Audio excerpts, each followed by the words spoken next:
I have been listening to Olivia Rodrigo nonstop. Nonstop? Like, simply couldn't stop if I wanted to. Keep going and going and going. I also am in the middle of crafting my analysis of the album and why the songs are in the order that they're in and the story that she's telling. I don't know why. I've just become absolutely obsessed. You might say that if you were to stop working on this, you might drop dead. Yeah, I would. Not might. I would. Yeah. And you'd no longer be flying like a busy little honeybee. I thought you were going to say flying like a G6. And I'm like, listen, I love a mix. I don't think that's on the album, but... I mean, could be. She also just announced this morning that she is starting her own all-female music like festival. Fun. Like, it's basically her take on Lilith's Fair. Cool. Yeah. Except she's got strict, like, DNA testing and stuff. And, like, her... No, she doesn't. She doesn't. She's perfect. Nothing is wrong with her. But no, I genuinely think, like, in a world where AI is getting pushed like absolute crazy and like artists aren't being recognized, I'm a little obsessed with how she's... Ooh, that was not my intention. Anyway, it's called Daisy Chain Fields. Cool. And it has like a bunch of cool... Listen... Stevie Nicks is one of the special guests here. Chapel Roan, Doechii, Cat's Eye, Mitski, obviously Olivia Rodrigo, Bikini Kill. I don't know. It looks really chill. I have a few names that they should add to the lineup. Yeah, give me them. Well, for one, I'm Shelby. Oh my God, do I get to be on the lineup too? Yeah. I'm Sam. And this is the Rom Complex. Hell yeah.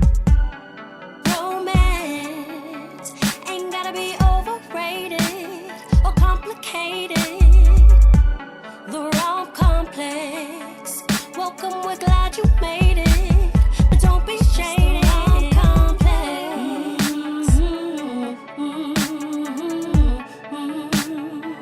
It's just the Rom Complex.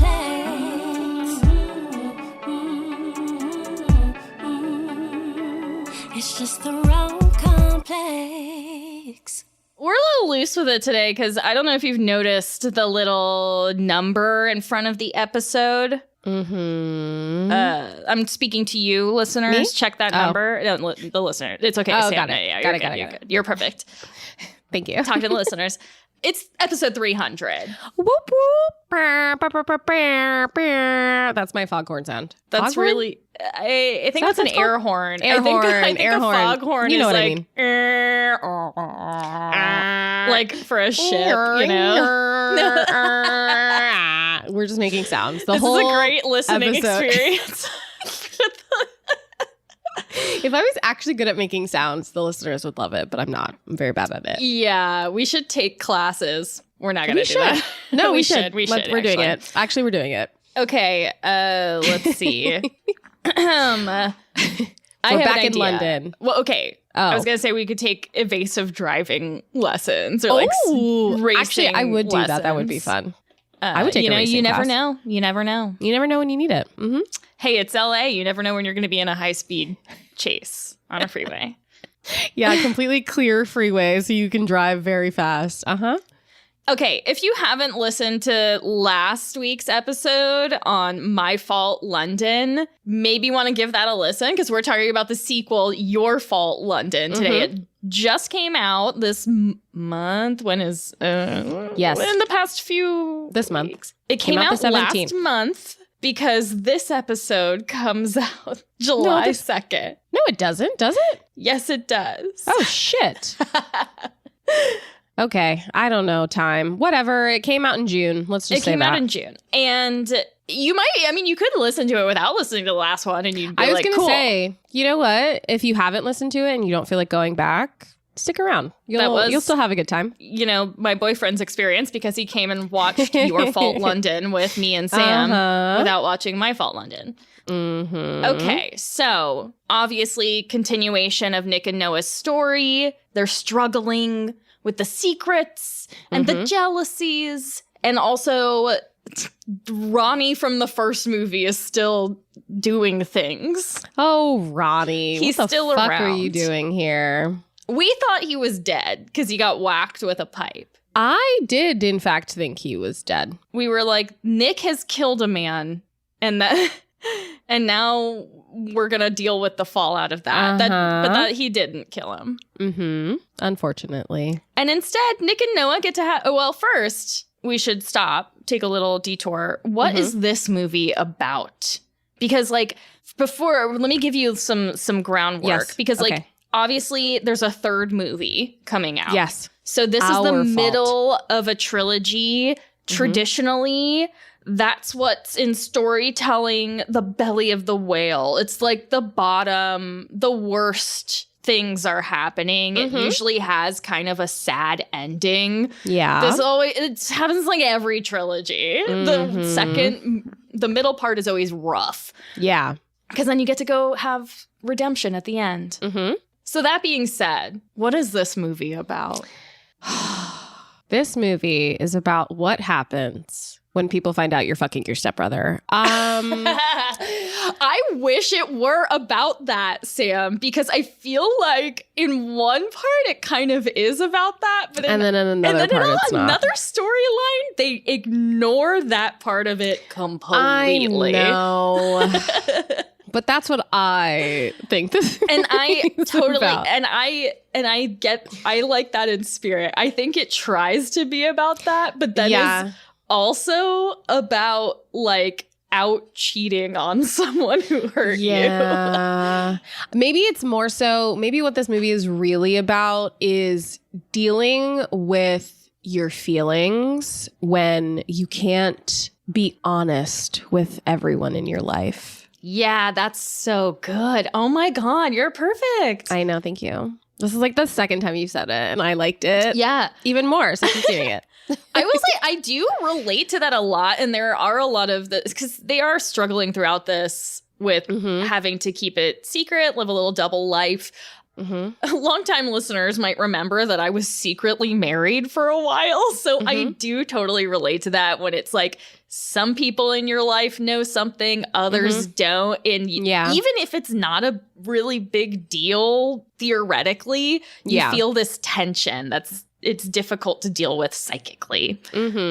Okay, well, let's do it. Let's talk about this movie. Your Fault London. Your Fault London. Okay, Nick and Noah, they're hanging out all summer. Having sex as step siblings do. In secret. In the pool, in the room, in the other room, in the secret room. Anywhere they can. They go on a flirty little race out into the country, and there's I guess they have a country home there. Yeah, rich people. I think it's Nick's. He bought it or something with his app money. No, I think it's the family home. Okay. Because his dad's rich too. They're all rich. Yeah, they're all rich. They're just rich. Okay. So Noah's kind of wandering around and then finds everyone she knows gathered there for her surprise party. Yeah. Happy birthday, Noah. Happy birthday, Noah. Happy surprise. You're 19? Sure. She must be. Graduating. 18 before. Oh, maybe it's a graduation party. That's right. It's one or the other. I think it's both. I think it's a little bit of both. Okay, so at the party, Lion is back, and we did not recognize this man at first. Listen, I actually looked into it because I saw a Threads post that was am I the only one who thought that was a completely different actor? So I was like, okay, I feel reaffirmed in my initial assessment that does not look like the guy from the first movie. To be fair, they played really fast and loose with some of the secondary characters in the first movie, so who was a little confusing. Except for Jenna, because she's perfect and nobody, I would never, she's the only other girl, so we knew who she was. She is perfect. But the boys, I was like, that's background noise. Could be anybody. So Lion, he is the one who's with Jenna. He wants to propose to Jenna, and he's telling Nick this. He's like, I want to propose to Jenna, but I need money to do all that. And I think we can win it if you race for me again. And Nick is like, no. He's saying no. He's like, I don't do that anymore. I don't do that anymore. He's gone good boy. Yeah. He's a company retired. man now. He's a Lester investor. He's a Lester investor. For context, guys, I sent Shelby a very stoned voice note while I was rewatching this movie. Yes, I have watched this movie twice already. And I just had a little giggle because the company that they work for obviously is owned by Will Lester, Nick's dad. And it's basically an investment company. So I was like, so what are you saying? They're basically Lester investors. I think that's funny. It's good. I think the writers had whoever wrote the book had they a little should bit have of fun called there. it that. They should have called it Lester Investors. Maybe in their heart they did. Write in. Are you a writer on this? Yeah, their agent was like, you can't do that. That's too much. Or Amazon wrote their studio notes were like, you have to take out that silly bullshit. Okay. Nick's dad, William, I guess this is Noah's stepdad, right? He Allegedly. gets her a nice car. She loves car. She loves race. She loves drive. Nick, on the other hand, gets her an ugly heart-shaped necklace. It's hideous. We wrote... Guys, I made her write it's hideous in the notes. I was like, please make sure you note that is the ugliest fucking thing I've ever seen. Now, I get like the vibe, right? Okay, because the thing is, it's shaped like a heart, like 3D, not flat. Yeah. It's got shape to it. It's a heart, but it's like spiky a little bit. Kinda like some of this fruit. She's kind of like punk rock. I think there was a way more tasteful necklace that could have been purchased with the same sentiment that didn't look atrocious. But that wouldn't be Noah's style. No, I hate it. No, first of all, I love Noah's style, and that necklace was not Noah's style. Bullshit. I call bullshit. No, I agree with you. I'm just trying to, You're just trying to rationalize it. I get it. I am. It's all I know how to do. It's all I can do. Okay. So Noah's mom sees this ugly fucking necklace and is like, who gave you that? Yeah. Who's that? Where'd you get a little heart-shaped necklace, huh? And she's it was from Jenna. Yeah, right. But also, like, a couple things are happening here that we just are supposed to suspend our disbelief for. Yeah. But I just want to call them out right now. Number one, the fact that she noticed the necklace and was like, that's new. She wouldn't know that. Right. They're rich now. They buy all kinds of shit all the time. Yeah. Her mom wouldn't know every piece of jewelry that she has, like, in her closet. That's insane. Number two, when Jenna is like, oh, yeah, I bought that. She goes, I had a big budget for gifts this year. Why would you assume that ugly piece of shit was a lot of money? I know in the world it is, but like looking at it, you couldn't look at it and be like, oh, yeah, that costs a lot of money. Because you got that at ugly. Claire's. Yeah. I cannot stress enough how fucking ugly this necklace is. It's not to my tastes. It's ugly. Don't with this politically correct nonsense. No, it's fucking ugly is what it is. Hideous necklace. Okay. Yeah. So Noah then moves to Oxford, right? She's going to college. She's an Oxford girly. Her mom drives her out. And when they get there, Nick is there too. And the mom is like, oh, Nick, like. He drove her car out there. Oh, okay. And he's like, yeah. Okay. So he's staying to help. And the mom's like, wow, that's like really nice. And while they're like, the mom is leaving and he's like, oh, I'll meet you. And he stays to like have sex with Noah. They don't have sex. They just kiss a little bit and he touches her inappropriately. But yeah, the mom. So there's like a moment right before all of this where there are like rugby players in the hall kind of like looking at Noah and Nick clocks it. And her mom clocks Nick clocking it. And so it's like, obviously nothing is said. And then when he makes his lame ass say, oh, I forgot to give her keys, then we get a zoom in on the mom being like, I'm suspicious. They have a little kiss. They have a little touch. And Sam was freaking out this whole time because we're all thinking like, oh my God, the mom could like come back at any second. Like, what are you doing? See, this is why I know I couldn't have a secret double life, because I get so anxious about getting caught, and not in like a fun, flirty, sexy way, in a like I'm debilitated by my own anxiety. And so with movies like this, like when I watched it the second time, I was fine because I knew when everyone finds out, you know? But when I was watching it the first time, I was so just like, oh no, she's going to come back. Oh no, she's going to see him from the window. Oh no, like there are so many different possibilities for how the mom could discover what was going on. So I was just like, what's it going to be? You know? Be more careful. But she doesn't find out yet. It's like you want to get caught. Yeah. So out in the open, what the heck? On his way out, Nick runs into Noah's new neighbor, this girl named Briar. And it is clear that they know each other and have a past. And he says he was there, you know, just there to drop off his stepsister. Mm-hmm. So he leaves, and Briar immediately goes and befriends Noah. And is like, we're friends now because we live next to each other. And Noah's like, cool, I'm nice. Let's be friends. Mm-hmm. Yeah, you know, classic, just main character energy of like, yeah, sure. Of course. I mean, she's there. She's looking for friends. She wants them. Noah, very trusting in her college life. Far too trusting. Yeah. Far too trusting. Especially given, like, I think me or you, college-aged us, going to Oxford, being very trusting, totally fine. Sure. Noah... She just got kidnapped. She just got kidnapped. Like, who are you trusting, babe? Don't trust anybody, actually. Right. Anyway, she also, in class, she has this, like, out nerdathon with another guy about race cars. Yeah. This guy, Michael, who comes up to her after class and, like, hits on her a little bit. And, but they end up just being, like, befriending each other, even though he's clearly into her. Yeah, which I hate. And we'll talk about that later. Oh, totally. I fucking hate that guy. Like, I think the Michael character has, like, no morals. Yeah, he's actually, in my opinion, worse than Briar. Yeah, I mean, because Briar eventually owns it. Like, Briar's nuts, but she's not. And she's not even that bad. She's not even that bad. To be honest, like, she doesn't do anything super diabolical. Because all she's doing is trying to plant seeds of doubt between Noah, like, for Noah towards Nick. And while that's bad, like, it's fine. But Michael, he's the worst kind of guy. He's the exact kind of guy I, like, absolutely can't stand. And it's this guy who pretends, no, being friends with you is fine. Like, I'm into being friends. But the very first fucking chance that you were in a vulnerable enough position that you do the thing that, like, some vulnerable people do, where they're like, I'm gonna pretend this isn't happening and I'm gonna have sex with you. He doesn't immediately put a stop to it. And that, to me, signals bad person.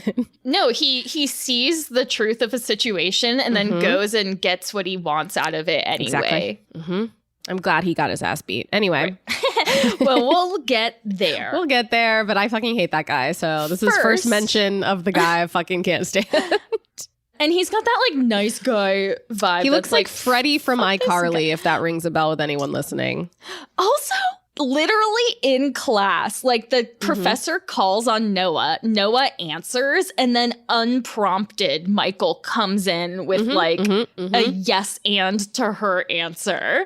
Why? Trying to one-up her in her first day of class. You're at school, dude. And he's a second year, too. They established that towards the beginning, too. Like, Noah's a freshman. Like, let her vibe. Like, let her vibe. Leave her alone. Let her vibe it out. Yeah. Anyway, Nick has, like, a work press conference, and Noah travels to attend it. And her mom is like, you came a long way.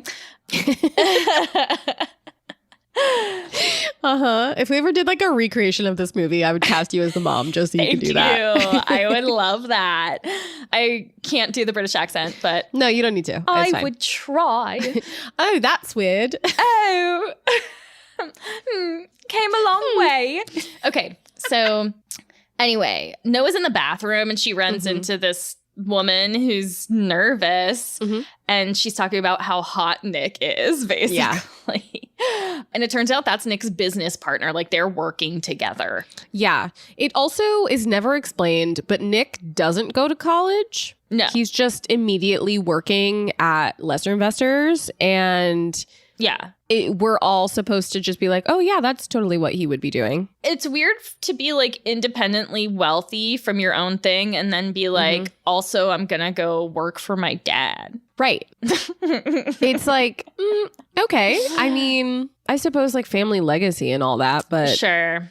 But I do think, I mean, the only thing that makes me kind of like accept it is that, you know, like you just said, they're like business partner. What's her name again? Sophia is like the new business partner, and Lester Investors is investing in her like software that's supposed to like help people. So I'm like, okay, from that angle, like Nick wanting to be involved with some kind of tech company that is on, you know, a startup that's going to like help people. It's like a security. Oh yeah, that's it, right. It's like tied to securities. Right. Because he's like, yeah, my girlfriend got kidnapped. I mean, my stepsister got kidnapped.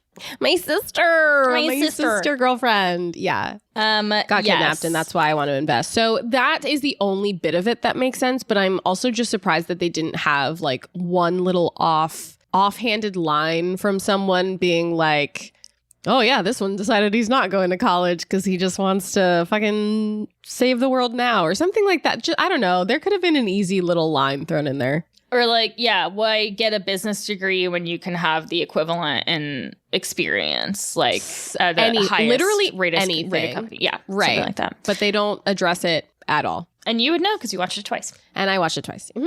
So Noah's mom, after watching, okay, so Noah watches this press conference and gets visibly jealous about the way people are talking about Nick and Sophia because they're going on and on about like how good they are for each other and what a great pair they are and all of this. So Noah's mom confronts her and is like, I am not an idiot. I see what's going on. I can see what's happening. And they don't have a clue. Yeah, that's exactly what happens. Obviously, like, Noah at first is denying it, but she's made it clear through some of the VO, I think, at this point, that she's not exactly okay with their relationship being a secret. Like, she wants everybody to know, but Nick is kind of the holdout, being like, you know, we have to find the perfect time to tell them, like, you know, I don't want it to blow anything up or whatever. So at first she's trying to like hold to that with her mom. She's like, what are you talking about? No, that's not blah, blah, blah. And then she eventually is just like, okay, yeah, we are. Like, you don't understand. You know? She folds pretty quick though. She's like, because she wanted to tell them. Yeah, she wanted someone to know. Yeah. And then she can't like continue the discussion really. And Nick is getting like whisked away to a meeting. So she has to mouth she knows at him. Hilarious. As he's leaving. Just like, she knows. She knows. So then, I don't know, we were talking over this because we were like, oh my God, I can't believe this is happening so quick. But then the next thing I remember is that Noah, Briar, and Michael are all hanging out at like a bar. Yeah, I think there's the one night where Noah goes out with Briar, and Briar now knows. Because, well, Briar knew from the get because, you know, she heard from Nick, oh, my stepsister's going here. She meets the stepsister, and then unbeknownst to her, Noah refers to Nick as her boyfriend, and she immediately puts two and two together because she's not an idiot. So I think like one of the first nights in college, she gets her super trashed and tells her the story of like them being together. So the only person that at this point knows about Nick and Noah, aside from Noah's mom now, is Briar. So yeah, I think they all like go out and they invite Nick. Like she invites Nick out too. Is that scene? He shows up. Yeah. Yeah. So he shows up and privately like when the others walk away or something, he tells Briar to leave Noah alone. Yeah. He's like, just leave her alone. She has nothing to do with our past or whatever. Why are you not talking? At this point, we still don't know what's going on with them. Clearly, like I don't know, he hurt her somehow. There's history. There's history. But why have you not told Noah about this? He's falling into that like male main character trap of like, only telling the girlfriend that, like, it's a need to know situation all the time. It's never just like, I'm completely open and honest with my girlfriend. It's sometimes I tell her the truth, but only when she asks. Every problem in this movie stems from him not telling her something out of a misguided urge to protect her. Which is insane. If he would just share that information, she would be protected. No one can protect you better than you can protect yourself. And that's why I struggle with this movie, because the story is so dependent on Nick making these like bad choices over and over and over again, that combined with Michael never bringing up the step sibling thing. Well, Michael doesn't know. But he goes to like their party. At the end. Michael knows. We'll get that. Okay, wait, hold on. What Michael knows is that Nick is Noah's boyfriend. Yes. He doesn't know that they're step siblings. And in fact, in the party at the end, they're not sitting at the head table. He hasn't met her mom, so he doesn't know that those are her mom and stepdad with Nick at like the head table. He just knows that those are Nick's parents and Nick is her ex-boyfriend. It's really it's just fuzzy. Like, to have Briar put it together so easily and then have them not even worry that Michael's gonna know. It's because put this together. Briar had information that Michael didn't, which was that first interaction with Nick where he said, "Oh, my stepsister goes here now." Right.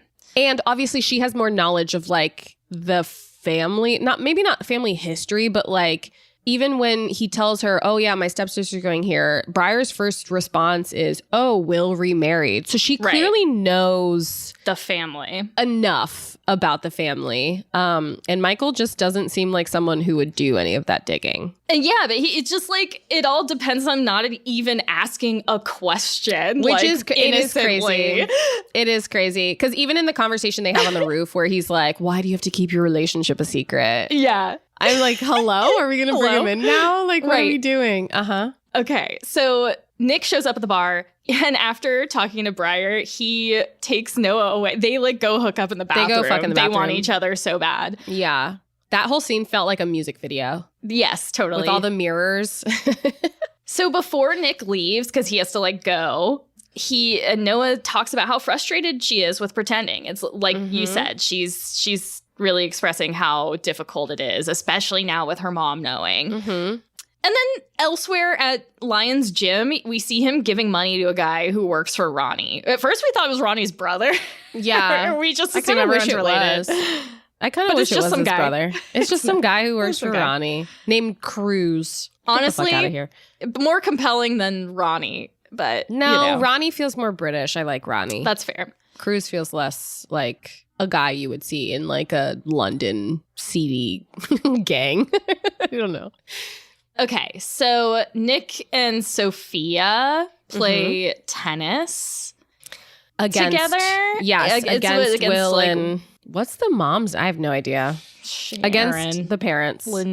Sharon, Linda. And so Noah watches this just like seething. Yeah. With jealousy. She fucking hates Sophia. And it's mainly because Sophia is like, she hates Sophia because Sophia makes her insecure, right? Yeah. Like she knows that she has a good relationship with Nick, but she also knows that Nick is keeping her a secret because of their weird connection and because they're siblings. Because they're step siblings. They're not related.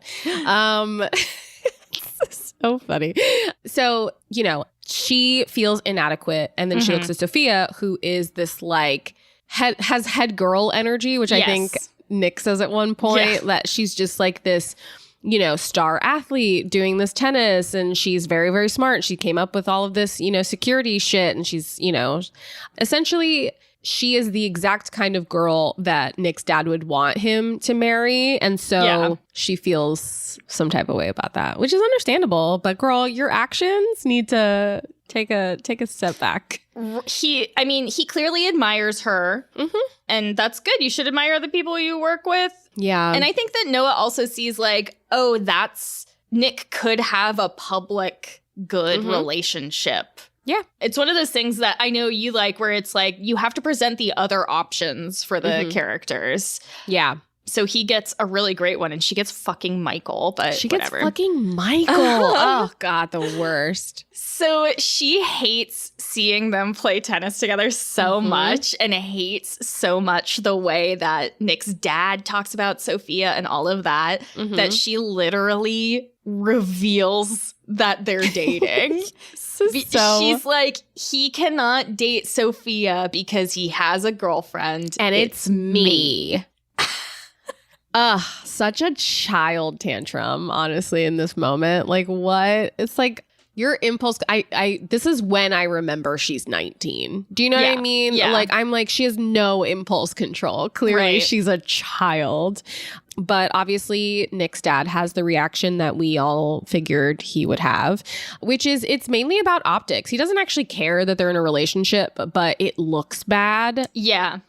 Because they're such like a high profile family. But I was thinking about it even further. Whoever wrote this book clearly isn't uber rich, because uber rich people don't actually care about that. Yeah, Do you know what they're I mean? like, actually, it's great because that they found love. Yeah, keeping the family. Like our families were meant to be connected in this way. Yeah, I mean, listen, the kings and queens used to marry their cousins. Right. So yeah, they liked keeping, especially in London. Are you kidding me? Anyway, so yeah, I think that's the one point too that I'm like, yeah, it doesn't look good in the press, but like really rich people don't actually give a fuck if it looks good in the press at all. Especially because Will and Nick are both independently wealthy. So like, guys, let's be real, but whatever. His dad, the lawyer from Fleabag, is just upset and tells them that they have to break it off. And if they don't, he's like, oh, well, if you're willing to sacrifice what you need to sacrifice to have this relationship, then Nick, you're fired and you can't work at Lesser Investors. And Noah, have fun figuring out how to pay for Oxford. Right. Or drop out. And it's like, damn, ice cold, Papa Lester. Yeah. So after this, Noah is like, that went so bad. And Nick is like, actually, that didn't go too bad. Yeah. Like the gulf between them has widened here because she's like, holy shit, like if we don't stop, like I could risk my entire education. That means a lot, you know, to her. For him, he can fuck off and do whatever else he wants because he has his app money still. Can we all be really fucking for real? Nick could pay for Oxford. Nick could pay for fucking Oxford. Just saying, but yes. Do I think 18-year-olds should be paying for each other's college? I don't know, man. They're family, Shelby. That's She's my sister. It's my sister and my girlfriend. Okay, so another thing about this movie is like in the first movie, Nick, he's a character who he lives a certain life, has certain trait. Like he had an app and then he had this like group of friends. Clearly some of them didn't stick around, but none of his friends, none of his life from the first movie really sticks around except for Lion, Jenna, and like the racing. Like we don't see any of his regular life come back. He's in a new life. Completely different guy in this movie. He works at Lesser Investors now. Yeah. Okay. He doesn't have time for. Well, okay. To be fair, he hated those guys, right? Like those friends, quote unquote friends. He did hate those. He fucking hated those guys. So that makes sense to me. And yeah, I think he just kind of went all in on Lesser Investors because he is trying to prove something? ? I don't really know. Who knows? I don't know. Okay, so it turns out Nick did agree to do that race for Lion, which we find out because Noah is hanging out with Jenna after Nick said he had some business thing or was like working or sleeping or whatever. And then Jenna is like, wait, I just got a text saying that Lion and Nick are at a race. Yeah, at an air base. Right. Yeah, she was like, they're at this air base. So I think we all know what's happening here. Yeah. So Noah storms up. Like she shows up. Hell yeah. And gets in Nick's car and is like, if you're racing, I'm racing. Fuck yeah. Coaches him through his race with this guy, Cruz. But Cruz kind of, he like takes a shortcut. He takes an unsanctioned shortcut. It's cheating. But like there were no sanctions, so like I don't know. True, but I think anybody with like an ounce of common sense would say, "Hey, you took a shortcut. That's cheating." You were cheating. This isn't Mario Kart. Yeah, exactly. So this is real street racing. Right. Yeah. And Noah wants to fucking fight this guy. Hell yeah, she does. I agree with her. But instead, when he finds out like who she is, he agrees to race her. Yeah, like a rematch. As a rematch. But before they can do all that, the cops come, so that will happen later. Jenna is flipping the fuck out because she's just found out that Lion lost their gym. Yeah, that he bet the gym and then lost. He bet the gym and lost it. And Nick decides not to tell Noah that Cruz works for Ronnie. Again, why? So she's not scared. She's always scared. She's a woman, Nick. You know what's smart? Who was kidnapped by her dad. Make sure that the person who needs to be protected doesn't know what they need to be protected from.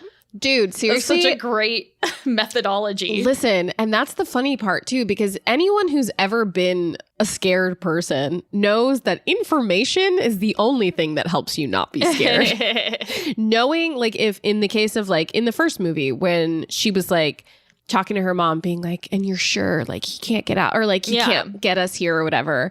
It's like, no, he's in jail. Like we have the information. We know that he is somewhere, right? And then when the information changes later in that movie, when they're like, oh, he got out and now he's in London somewhere, having that information would have been very valuable to this fucking group of people. But unfortunately, they're all backwards. Yeah. And Jenna also gets arrested in this little... Yeah, they have to go bail her kerfuffle. Yeah. Poor Jen. I know. She's got the short end of the stick here. Mm-hmm. Okay, so after that, we kind of see Noah living the college party life with Briar and Michael. And Jenna. Jenna's staying with her. Oh, and Jenna, yeah. Mm-hmm. And then Nick is doing business meetings with Sophia, and like they're chatting a lot, getting closer. Mm-hmm. So at one of these college party times, Noah actually talks about how excited she is about her race and invites Michael to it. And then she's trying to call Nick, but he's not answering. Yeah, they have like a scheduled time or something. Right. They were like, oh yeah, we'll talk. Because he's like, I have to go out of town for one night to like golf and do a business make a deal. Meeting. Yeah, do a deal. Yeah. And he's like, but we'll talk like that night at 10 o'clock or something like that. Like they set a time. Yes. And so she goes to call him and he doesn't answer. She calls him a couple times and he doesn't answer. Yeah. Because the meeting went super well. So him and Sophia decided to get drunk in her hotel room. Right. Which is like not bad. I think that's like, it is whatever. But he doesn't tell Noah, that's where the problems lie, I think. Again, yeah. And it's like, I mean... So they both have these sort of like close calls here where after she can't reach Nick, she goes and talks to Michael and talks about how humiliating it is to keep things secret. And he's like, I would never keep you secret. Right. Or, that kind of stuff. And he doesn't ask, why does he keep you secret? Right. Noah. And he doesn't do a Google or anything. Not a single Google was Googled. No. But he tries to kiss her and she turns away. But on the flip side of that, like you said, Nick is partying with Sophia, ignoring his phone, getting drunk with her. They're jumping on the bed. They're dancing. They're having fun. And someone knocks on the door and they're like, oh my God. And they kind of like hide together. And he gets really flirty. Like she says something and he says something. And then he's like, I gotta go, I gotta get out of here. Yeah. And like you said, when he talks to Noah in the morning and sees all the missed calls, he's like, oh, I fell asleep early or whatever. Lies. Why would you lie? Lies. Right, because it honestly also, specifically, why would Nick lie to Noah? Because the track record has always been Noah eventually finds out. So why not tell her? Because she does end up finding out a little bit later. Fucking Briar, of course it's fucking Briar. Bad news ages poorly, as they say. Yes, exactly. And she sees like a post of Sophia and you can see Nick like in the mirror taking the photo and the clock very clearly says like 2 a.m. And well, that's later. That's no, I know. But I'm saying that's the thing that kind of like there's literal evidence, Nick. Like what are we like why didn't you just fucking say something? Sophia's like Instagram is crazy. Get out of here. Okay, so after all of that, Briar starts playing her mind games. Yeah. She posts a picture that implies Nick sees it. It implies something romantic between Michael and Noah, but it's not really. It's just like, a picture of friends with their arms around each other. Right. But Nick like shows up at, he sees this picture and goes immediately to Noah and starts arguing with her in front of her friends. Yeah. It's not a good look. Like if you're a friend and you don't know their situation, you just see them arguing like that. Like it doesn't look good. It doesn't. And at the same time, I'm 100% on Nick's side on this because Michael is shady and he is a piece of shit. Shady. And he's right. That's the thing that that's kind of sucks because you're right. I think if like I had a friend and her boyfriend came in like that or was acting very jealous in the same way, even though we all knew that she wasn't interested in this other guy, then I'd be like, girl, dump his ass. But Nick is right about all of it. He's like, you're just fucking waiting. Like, you're waiting for me to not be here anymore. Like, what the fuck? So, yeah, they leave and Nick and Noah... Well, they're fighting. Yeah, their fighting turns into sex because she's like, you don't own me. And he's like, I know I don't. Because he's like, you're mine. And she's like, you don't own me. And he's like, I know I don't own you, but you're still mine. And really they're hot. Like, yeah, it's really hot. Honestly, it was pretty hot. It was pretty hot. And they have sex. And he gives her a hickey. Yes. And so in retaliation, she like writes "you're mine" on his wrist. Yeah. Cute. So they kind of...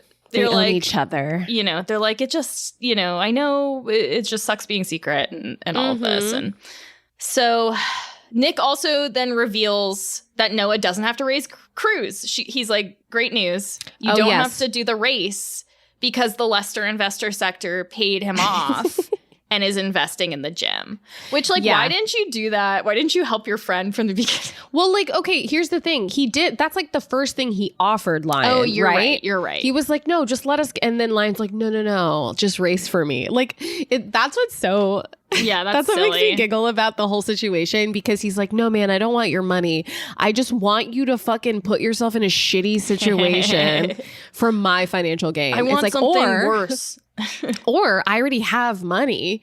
I could give you the money and we wouldn't be in a shitty situation. Anyway, so he invests in the gym.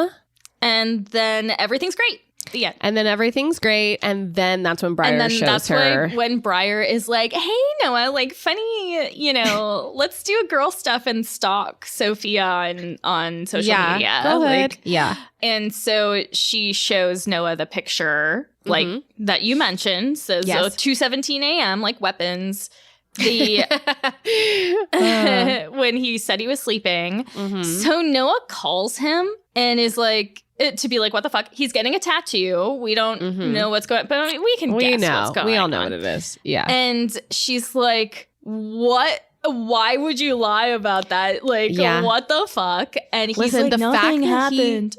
Literally, the fact that he doubled down on the lie when she asked him, like, he answers the phone. She goes, hey, so you went to bed really early that night in the other place that you were at with Sophia, right?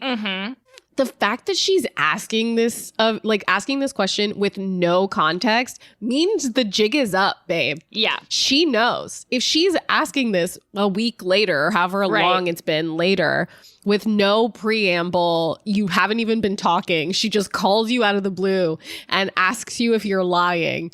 Do not double down on the lie.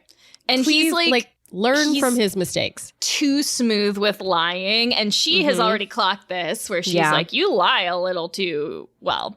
Yeah. So, and like I said, he says, oh, nothing happened. That is not the issue. He doesn't seem to grasp. And I think she's pretty good in this scene, especially because she has to do it over a phone call. She's really good in this scene. This is like the most clarity she has in the entire film. You can hear it coming from her lungs where she's like, Sophia doesn't know you have a girlfriend. She thinks you're single. And so when you're spending time with her like that, like even if you're with me, you're doing something wrong. Like you are building a relationship with this woman under certain pretenses. Yeah. So she calls back on the race with Cruz. She's mad. She's like, fuck this motherfucker. I need to I'm drive gonna race. fast. Yeah. So she gets the race with Cruz is back on, which wouldn't have fucking happened if she had known that he worked for Ronnie, but no one would tell her that. And she takes Michael with her, which, again, weird, not a good judge of character, Noah, for this movie, which is strange. Yeah. I think it's because he said he wanted to see her race. So she was like, okay, come on. He's so off-putting. Honestly, if I'm Noah and this guy's hanging around me, I'd be like, I don't want to hang out. I don't like that guy. That guy fucking sucks. hang out with this fucking guy. Yeah. So they go to the race. We run into the guy who drugged her in the first movie. She punches him. Love to see that. Yeah. And then so Cruz is like, oh, she's here, but, Nick's not here. So Ronnie from prison calls Nick and tells him. So many minutes. He has so many minutes on his little secret cell phone. Little secret cell phone that he must keep in the toilet or something. Sorry, the loo. No, it's still the toilet, but yeah. So he calls Nick to get him there, and Nick shows up. So the race starts. Right. Nick shows up mid-race on a motorcycle and is interfering. And Noah's like, "What the fuck are you doing here?" Yeah, because she doesn't have all the information. She doesn't know. Weird. So he tries to tell her it's a trap. There's something set up. We see them setting up tire strips and stuff, and he distracts Noah just long enough for Cruz to pull ahead, which is pretty funny because Cruz also doesn't have all the information because this trap is set up thinking Noah's going to be in front of him.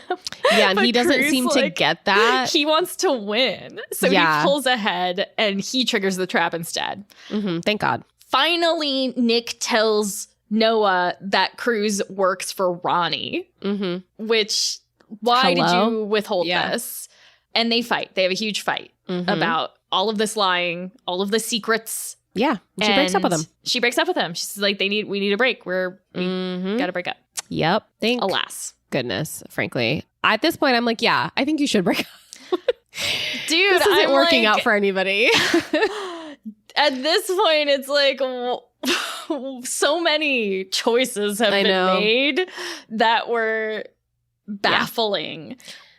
Yeah. I would definitely think that they need a break here because Nick seems unwell. Yeah, with the choices he's making. I just don't think he's fully processed Noah's kidnapping. Right? That's maybe he's still in shock. Yeah, he's still in shock, but he doesn't think he is allowed to be in shock. I think he thinks that, oh no, this is Noah's trauma, therefore only she can process and figure it out, and I can.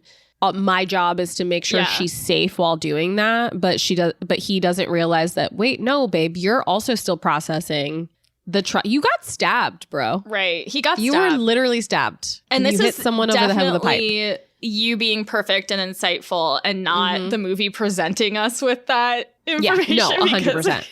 No, I'm reading into it because I think Matthew Broom is so hot, and I'm like, the choices are there. They're just not in the text.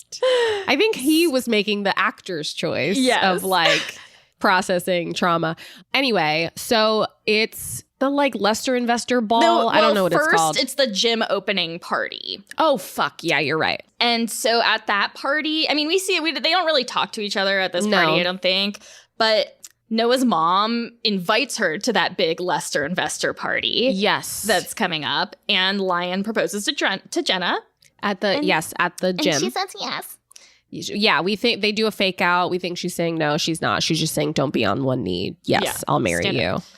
And then sometime after that, I guess Nick, maybe sees Noah across from the room or something, but he calls her. He tries to get in contact with her after this, and Briar answers the phone. Yes. And she's like, she's moved on. Right. Classic. Leave her alone.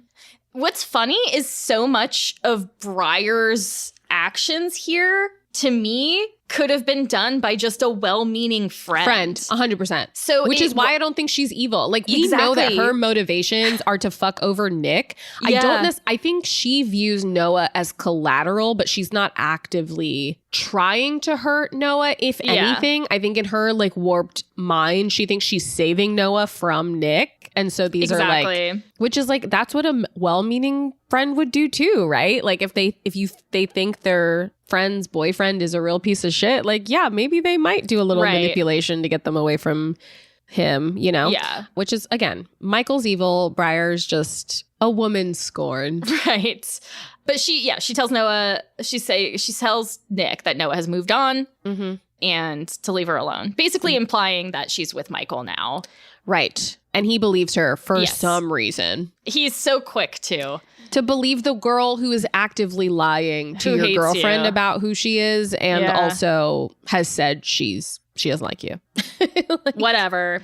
But Briar, again, being a well-meaning friend, drags Noah out of bed. Noah's been just like depressed in bed for weeks. Classic. With just like certain little spurt, like as you do when you're depressed, sometimes you go out. Right. And, it happens. So anyway, gets her out of bed, says they should go to the Lester investor party and is like, hey, it's okay. I also had an ex cheat on me with my best friend. So they actually have that in common, if you remember from the first movie. Yeah. And I was like, oh my God, me too. Yeah. And so they grab Michael and they all go to the party. They get in a limo. They get all dolled up. They get in a limo. They drink champagne. There's a conversation between Nick and Sophia before all of this where she implies that she knows about Nick and Noah. So they also leave this very vague. And because I've watched it twice, like I was zoning in on the conversation because I was like, does she admit that she knows? She kind of does, but they don't name it. So it's like a little unclear if she knows that the girlfriend is Noah. But my assumption is I'm going to go based on the assumption that she knows it's Noah. Like I put the clues together. I see how you guys are together. Like I figured it out. But she's like, Nick is like, yeah, but she's bringing some dude to the party and I hate that guy. And she's like, okay, well, we'll go together and we'll be fine. We'll go together, yeah. Right. So he's with his new girlfriend, aka Sophia, and she's with her new boyfriend, aka Michael. None of these people are dating. And Briar's the only one with all the information. So they go. Obviously, Noah feels some type of way seeing Nick there with Sophia, vice versa, same thing. There's a point at which Nick is dancing with Sophia on the dance floor and he looks up because Noah, Briar, and Michael are on this balcony situation. And they look up and he sees that they're whispering to each other or something. And so he decides in that moment, well, I guess he doesn't decide because Sophia is the one who kisses him, but he decides that he's not going to pull away, essentially. Yeah. And they kiss and Noah sees it, obviously. And she's really upset. She backs away and accidentally bumps a cater waiter who drops all the glassware and it makes a loud noise. Everyone's freaking out.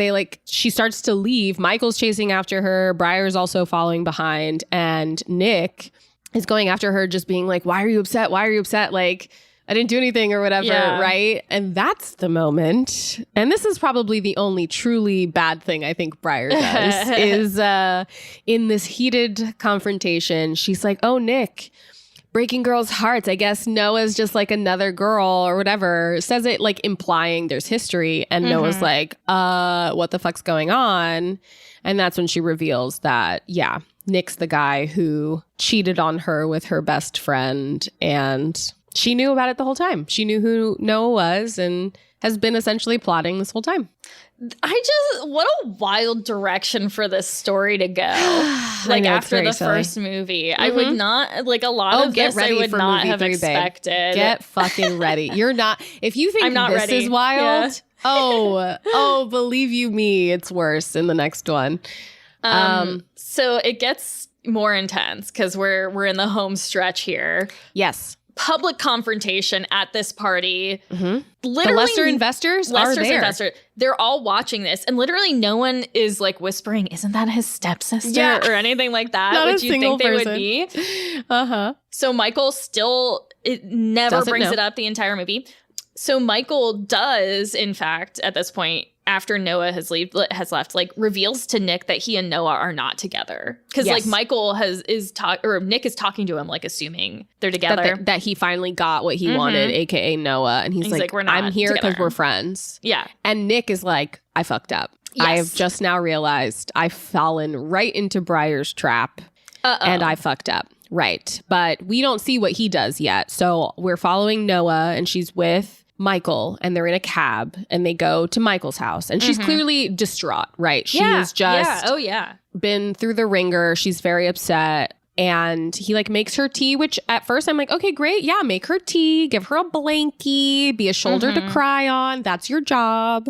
But then, you know, she makes a move on him and they it's up. not even that. Like I would say he starts it because he starts complimenting her. Like he's like, you're perfect. There's nothing I would change about you. Motherfucker. Right. And so he's kind of like creating this situation and she kisses him and he, you know, goes with it. Doesn't stop her. Yeah. It's what he wanted. And I feel for her in this situation because that's definitely like he took advantage of her. 100%. That's not... If you're in that situation, someone's emotionally distraught, even if you've always wanted to have sex with this person, like now is not the time. That is not the fucking time. So in the morning, Noah leaves, you know, and finds Nick waiting at her dorm. Yeah, he's waiting there and he basically immediately launches into an apology and tries to explain the situation. And I did go back because I know we had a point of conversation about this. Sure, yeah. I did rewatch it and I did write down what he says to her. So basically his rationale was that Breyer told him that Noah and Michael were together and he kissed Sophia essentially because he wanted to hurt Noah. Like he did it intentionally. His line here is, the only reason I kissed Sophia was because she said you were with Michael and I guess I wanted to hurt you like I was hurting. But do you know what happened when she kissed me? Nothing. I felt nothing because I'm incapable of loving anyone but you. Whoops. So he did do it on purpose. It was a purposeful, like, yeah, I'm going to kiss her so that you can feel a fraction of what I'm feeling right now kind of bullshit. Fucked up a little there, buddy. Fucked up a little there. Maybe you miscalculated your moves here. Learn to play chess or something. I don't know. And as he's like making this confession to her, he's saying, I'm incapable of loving anyone but you. He says to her something like, but you weren't here. Noah, where were you? And that's when he realizes that she's wearing Michael's jacket.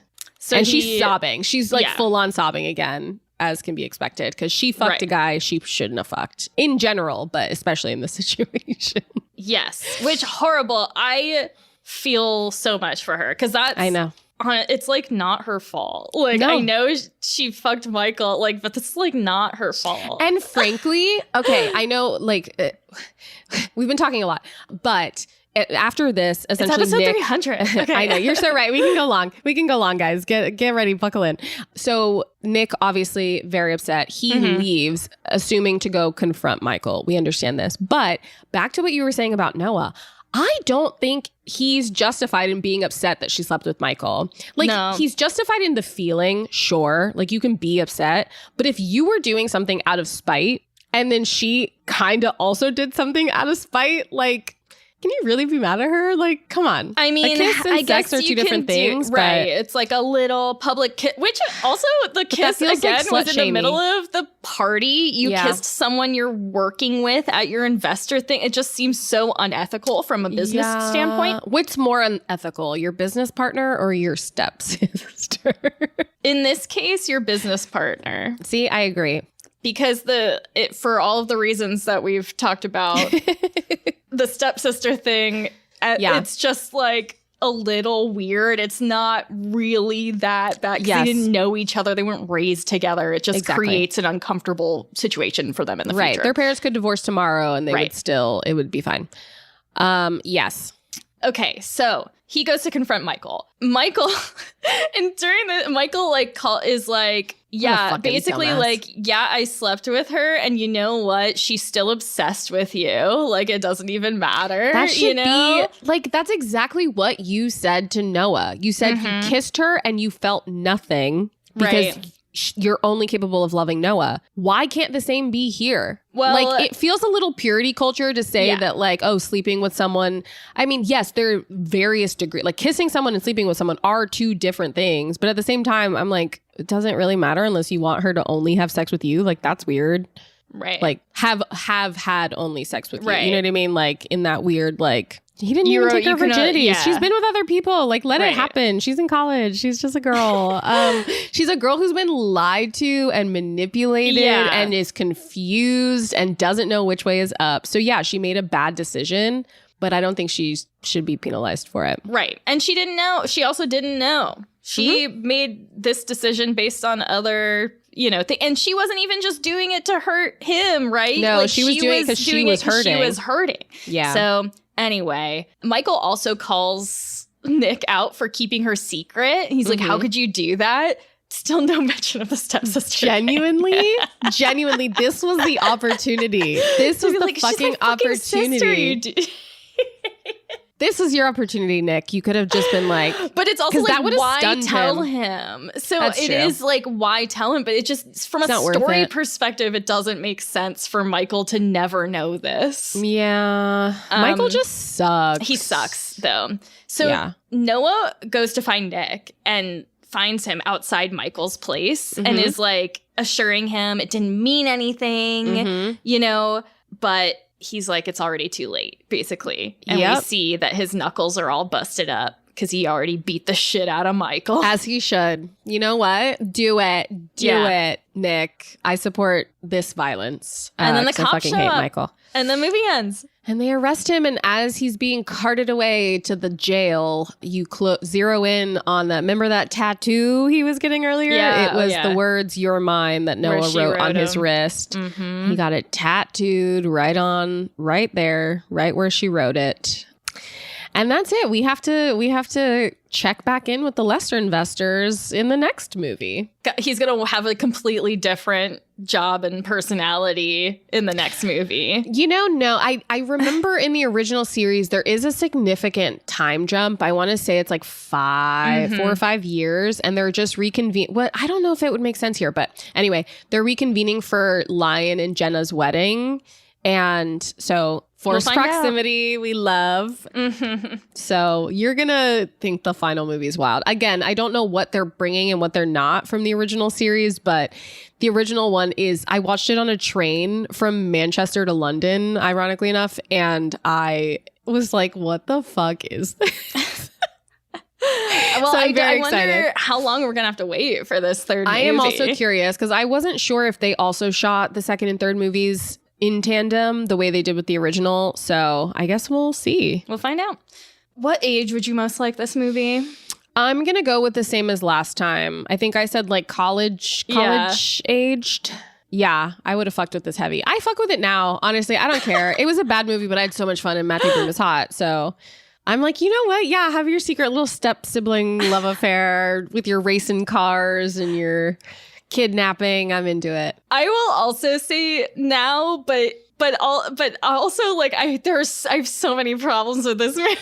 There's a lot of problems. Why? You just have to ignore them. You do. And usually I'm like, I can do that just fine. But this one, there were a few too many added on top of the already heavy burden of the step sibling romance. Yeah. I think that's probably what it is. I do also like when it comes to what I consider a good bad movie. Yeah. If all of the questions I'm asking make me laugh, then I'm like still having a good time. Yeah.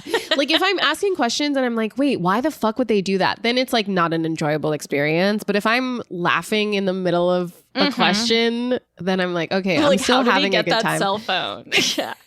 I was like, what the fuck? And then the funniest fucking thing about the whole Cruz Ronnie plotline is that after Cruz gets fucking just shut up against the wall, Ronnie like throws his cell phone like in his cell, and then we never hear about them again. Yeah, that's over. That line's over. That's gone. I was like, damn, he didn't even try to like, I don't know what he would have done. I think bringing the Ronnie plotline into this movie made no sense at all, but it really did.